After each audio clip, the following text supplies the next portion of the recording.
serotonin. Where you hiding? Where you going? Need that serotonin. Welcome back to the channel. Welcome back to the channel. If you haven't subscribed, go ahead and do so. Just starting off with a little bit of Ye. If you're not messing with Ye right now, you're tripping. Shout out to Bully, July 25th. We all waiting. We all waiting. All right. So we're gonna get into a little bit of Nick Fuentes shining a light on this Tucker Carlson guy. If you look at my last video, the one where I talked about Stephen A. Smith and the ADL weirdo, Jonathan Greenblatt, whatever his name is. I mentioned Tucker Carlson being a weirdo or strange. He's strange. I think he's strange too. But Nick's gonna break it down. And I'm gonna kind of chime in on how he sees it, because he sees it. And I love it. So let's go ahead and check that out. Oh, this is my ex, by the way. So follow me on X if you got the time. Add a median. Let's go. All right, Nick. A lot of people see this interview and this is what they say. In addition to people saying this is remarkable, they say, this is real journalism. Why don't other journalists interview the president of Iran? They say, this is real journalism. Tucker is a real journalist. This is what a real journalist does. Does a real journalist do this? Because let's just take a quick survey of what Tucker Carlson has done. First of all, we have to actually go 10 years back. I was going to start maybe a little bit later. For basically 20 years, Tucker Carlson was a neocon and a mainstream Republican. That means he was in favor of the war in Iraq. He was a major critic of Barack Obama. He at one time was an advocate for regime change in Iran. He was an unapologetic elitist. He was socially liberal, fiscally conservative. He's spoken out in favor of gay marriage, feminism, a lot of different social... Nick not lying. I'm twice Nick's age. I'm Ye's age. So I remember Tucker Carlson when he came out. He was a bow tie wearing weirdo, and his evolution has been remarkable. Here we go. Liberal causes. He was a supporter of George W. Bush.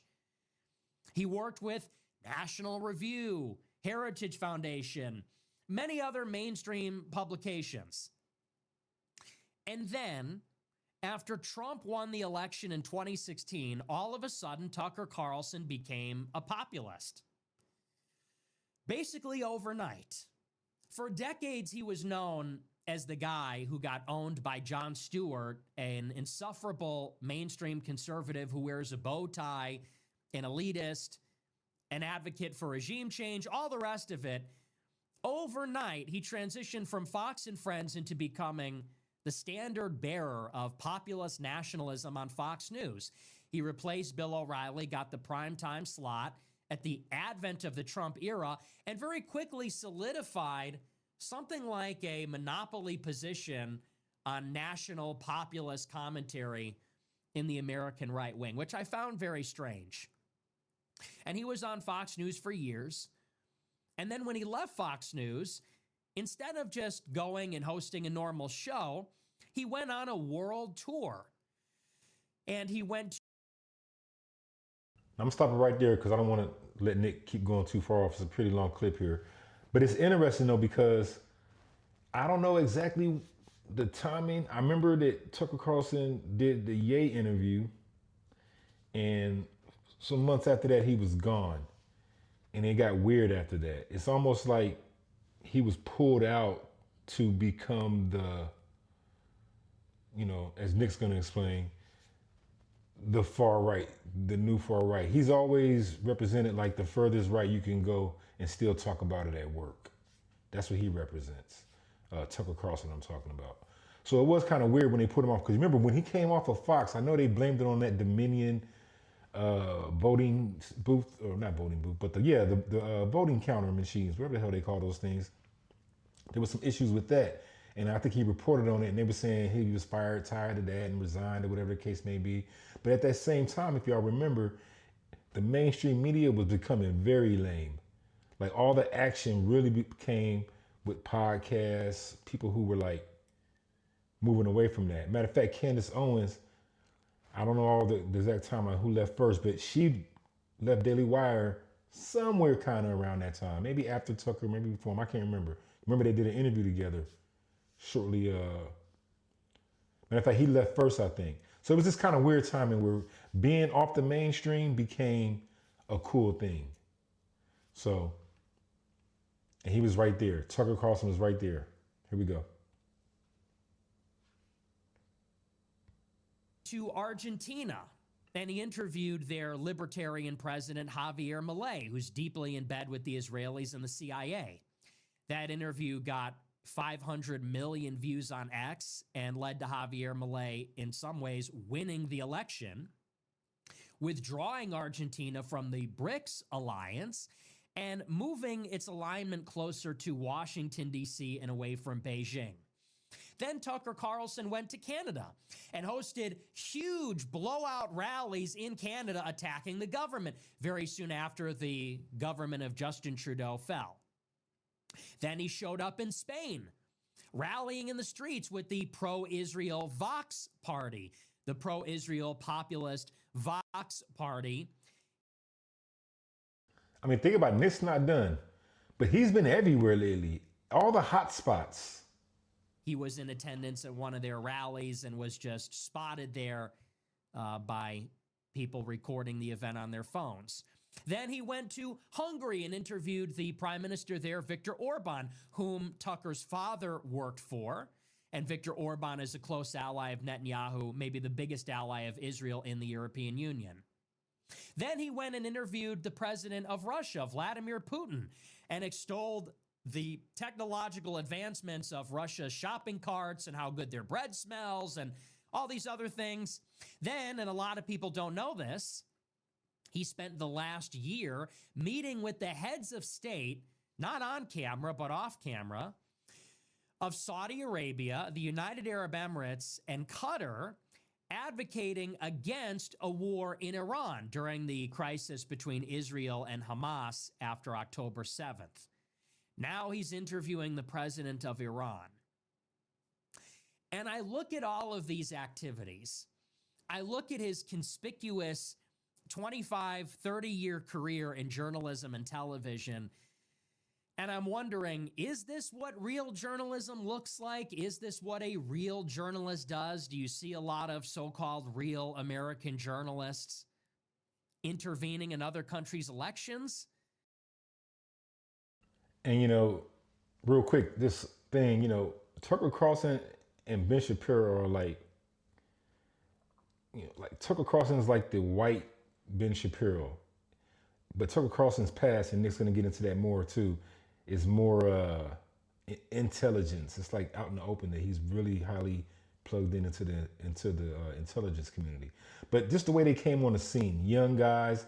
Tucker Carlson had a bow tie instead of a yarmulke on his head. You know what I mean? And that was like their introduction to America. Young. Tucker was pretty young, or seemed or appeared young, goofy. Intervening in American wars, apparently conducting diplomacy on behalf of the United States, intervening in the personnel decisions of the U.S. government, like when he interviewed Dan Caldwell, recently fired from the Pentagon. Actually, I think the answer is no. I don't think journalists, real journalists, actually do that very often. As a matter of fact, I can't think of one other one. Can you think of one far-right or right-wing journalist that secures interviews with the heads of state of America's top adversaries and allies? Can you think of one far-right or right-wing journalist from Fox News or elsewhere that goes around intervening in other countries' elections? I can't think of one single other example.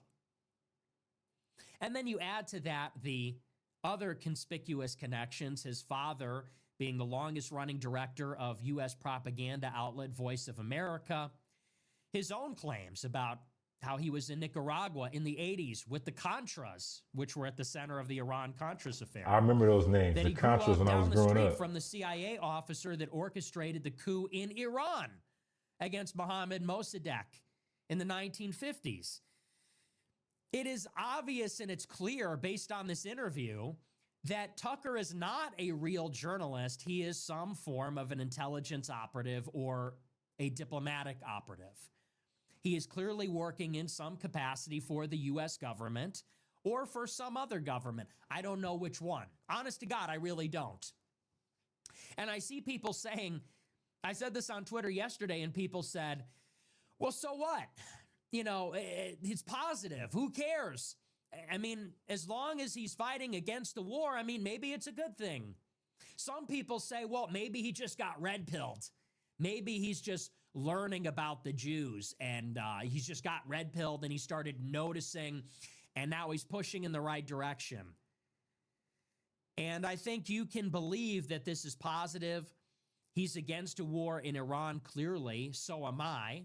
I don't know his reasoning for it, but I don't trust this guy even slightly. I don't trust him even one bit, and I think it's honestly disturbing. I think it's gross, and I think it's disgusting, and it honestly makes me angry.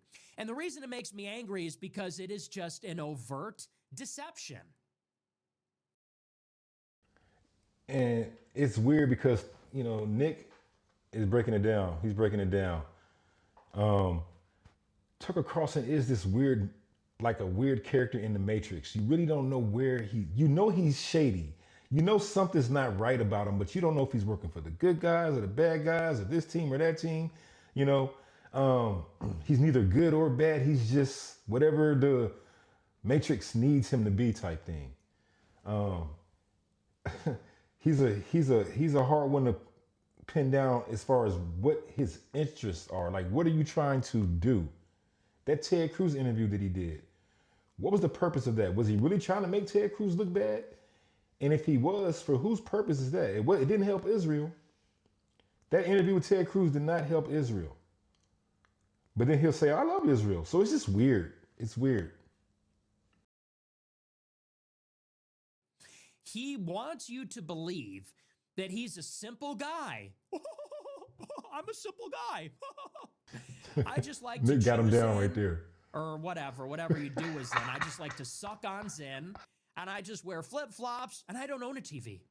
I don't own a TV. I don't even own a television. The internet, I don't even use that. Oh, what's that? I just play with my dogs and my wife. He did say that. I absolutely... He did say about, I don't use email. I just text everything. Some shit like that when he was with Candace, I think. Hate and detest this contrived performance he presents, and he wants you, it's really like a con job, like you're suckers, and you are. He wants you to believe he's a simple guy. What you see is what you get. Unpretentious, humble, meek, flip-flops, doesn't watch TV. I just like to fish. I just like to hunt. I have my little cabin in the woods. I have my dogs. I have my daughters. And I just don't want a war. I just want America's interest to be put. I'm a simple guy. I'm not sophisticated. I don't know much about nothing. I don't know anything. I just want to be left out of it. I'm just a regular guy like you. What's going on? That is a calculated, premeditated deception. And for all y'all who didn't get it, Nick is breaking it down perfectly. Okay? These are characters. I don't know what his purpose is, right? But that whole, dude, you're interviewing all these people and you act like you don't know what's going on, though. He always has this like, oh, gee willikers. I don't know. I'm just asking questions. I really don't know what's going on. Gee willikers. He really does have that demeanor. Dude, you know what's going on. So what is your purpose for acting so like, you know, lost in the woods, but yet and still you're doing all these interviews with these quote unquote, as this world calls them, powerful people. That is being perpetrated intentionally against you. For what reason? I don't know. Who knows? If I had a hunch, if I had to guess, I would say that he was deployed after it became clear that Trump was popular to steer the MAGA movement. If I had to take a guess, If I had to guess, he represents some faction in U.S. intelligence that was deployed at a convenient time when he took over for Bill O'Reilly at Fox News, and all of a sudden, no one had ever heard of him. He was on Fox and Friends. He was known, again, as just like a GOP toady wearing a bow tie. Overnight, he became this MAGA prophet or interpreter or something like that, telling us what to think, telling us what to look at, what to care about. And I don't know necessarily with any specificity what the goal is, but I don't trust it even slightly. And it just makes me angry because at the bare minimum, he knows far more than he's letting on. This whole shtick. And that's the point. He definitely knows more than what he's letting on. Go ahead, Nick. Keep cooking. I don't watch TV. I don't use email. Give me a break. This whole shtick, I just like to fish and I like my dogs and I just like Zen. Give me a break. Come on, Nick. In between stories about his childhood where he's hanging out with the Contras and he's hanging out with the operatives that overthrew Mossadegh, which if you know anything about this, this is just like glowing in the dark, like a shooting star. It's unbelievable. You might as well say, I missed my flight on 9/11. You might as well say something like that at that point. You might as well say, I was in Dallas in November 1963, but I had nothing to do with it. I was renting books or something. Kids, if you don't understand the reference, he's talking about the John F. Kennedy assassination. It happened in Dallas, Texas, and they said that he was shot from the Dallas Book Repository building, basically a book library. Carry on, Nick. I was looking in book shopping when all that went down. I didn't even know. I didn't see what happened. This guy glows so much in the dark. His background with his father, his application to the CIA, his overnight turn, this international tour, meeting with heads of state in elections, in wars, and then presenting like you're some nincompoop, presenting like you're some doofus. I'm just a simple guy. I just like my daughters. I just want to grow. If it's not obvious to you by now, the way Nick's breaking this down, then I don't know. I don't know where you're at right now and what you're looking at. Up in a country that's cool. Shut up. And then this thing with Iran. I mean, fine. If he's against the war, then I agree with that. I guess we're on the same page on this one, but I don't trust it even slightly. And people said, well, you're on the same page as Loomer and Mark Levin. I'm against the war in Iran too. And I don't like Loomer and I don't like Mark Levin. They don't like him against the war. They think that he's trying to prevent Israel from getting its regime change. I'm just saying I don't trust this guy at all. And by the way, for anybody that says he's a real journalist, for anybody that says that's what real journalism looks like, I'll remind you, journalists have been in bed with intelligence for as long as intelligence has existed. For as long as there have been intelligence agencies, for as long as there has been a CIA. They say Anderson Cooper is a CIA. Anderson Cooper, if I remember him when I was, I'm 47, so he was on something called Channel 1, I think, when I was growing up. It was like a news, 15-minute news station of news broadcast that came on during your homeroom class. And I remember it was Anderson Cooper. Some of y'all might remember that.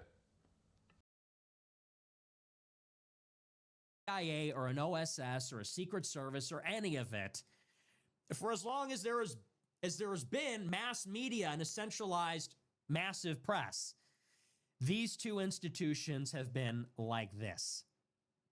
And by that, I mean inextricably connected, cannot separate one from the other. Deal with it, America. Especially on the right wing, especially in the conservative intelligentsia. So people say that's just what real journalism looks like. Yeah, and I'm sure every individual at an American embassy or... And kind of elaborate a little bit on what Nick is saying there. Like when Tucker has an interview, you kind of almost have to watch it. You know what I mean? Like he's saying things like he's against the war. You're not going to disagree with that, obviously. But at the same time, like Nick said, he glows in the dark. I don't really know what his objective is either and what his true purpose is. He's a great character. He's a great character, I'll tell you that. Tucker Carlson. Every foreign dissident, every anti-government publication in every country, I'm sure those guys are all just innocent journalists and students and freedom fighters too. I'm sure Alexei Navalny is a real freedom fighter. And I'm sure all the anti-government radio and press in Iran and Russia, I'm sure that's all legitimate too. And all the students that organized the Euromaidan in 2014, I'm sure they were just real students, just like Tucker is a real journalist doing real journalism. The whole thing stinks. Stinks, bro. And I just can't let it go. Me neither. So anyway, I just wanted to throw that out there briefly because I saw this interview yesterday. Yeah. And I see people saying that's real journalism. No, he's working an angle. He's an advocate. He's against a war in Iran, and I agree with that, but that's not journalism. He humiliated Ted Cruz for the same reason that he gave the president of Iran a sympathetic ear. He didn't interrogate him. And by the way, I'm fine with that. Like I said, directionally, I think it's probably fine. But that's not journalism. That's advocacy. It's that's something, diplomacy. Right. These are the activities of an appendage of the government, not of a journalist.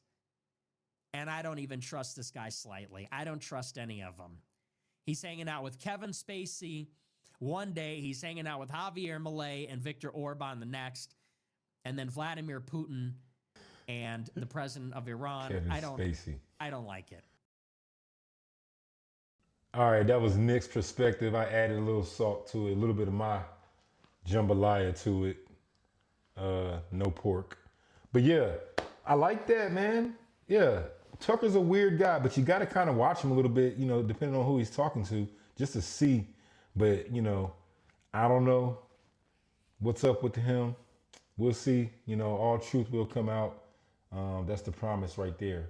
Feel free to subscribe and leave a comment below, and I'll see you next time.